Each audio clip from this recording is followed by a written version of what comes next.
నేను ఆ రోజు జైలుకు పోయే పరిస్థితి వస్తే 53 రోజులు నేను జైల్లో ఉంటే నేను చూసేవాడిని. దగ్గర దగ్గర 70, 80, 90 దేశాల్లో పనులన్నీ వదిలిపెట్టి ఎక్కడ వేరే దేశాలంతా కూడా మీరు నా కోసరం మీరు పడిన తపన ఆందోళన నా జీవితంలో ఎప్పుడు కూడా మరిచిపోలేను.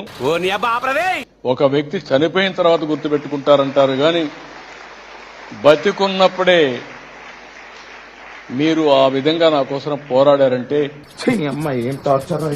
ప్రపంచంలో తెలుగు వాళ్ళు శాసిస్తున్నారంటే దానికి కారణం ఒక విజనరీ. ఆ విజనరీ పేరే చంద్రబాబు నాయుడు గారు.